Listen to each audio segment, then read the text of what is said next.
আসসালামু আলাইকুম। পৃথিবীর মানুষ, আমি আপনাকেই বলছি, মানুষ যদি হয় সেই মানুষ রাগকে কন্ট্রোল করতে পারে এবং যতই খারাপ হলেও তাকে আপন করে নিতে পারে।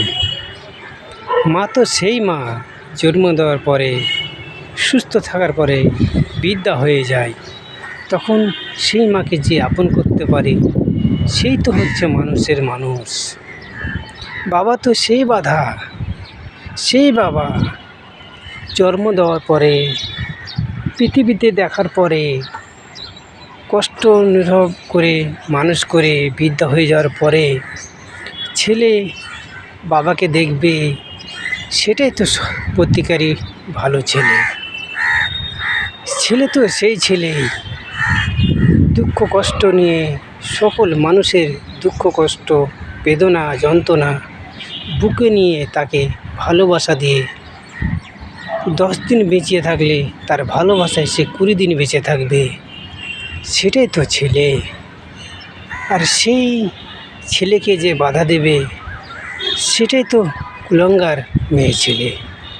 তাই প্রত্যেকের জীবনে এগুলো এসছেন এবং আসবে। এবার যেসব মেয়েরা স্বামীকে বাধা দেয়, বাপ মাকে শ্রদ্ধা করতে, ভাই বোনদের শ্রদ্ধা করতে, আত্মীয় স্বজনের পাশে দাঁড়াতে, সে তো আমি মনে করি মেয়ে ছেলে নামে কলঙ্ক।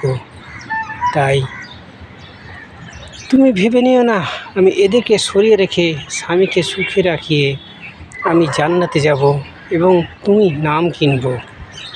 পৃথিবীতে বাঁচতে গেলে, নাম কিনতে গেলে, তোমার ক্ষমতা অর্জন করতে গেলে স্বামীর মতামত নিয়ে চলতে শিখো। স্বামীও সম্মান পাবে, তুমিও সম্মান পাবে। স্বামীও ভালোবাসা পাবে, তুমিও ভালোবাসা পাবে। তুমিও 4-5 জনের মতো সুখের সংসার নিয়ে বেঁচে থাকতে পারবে।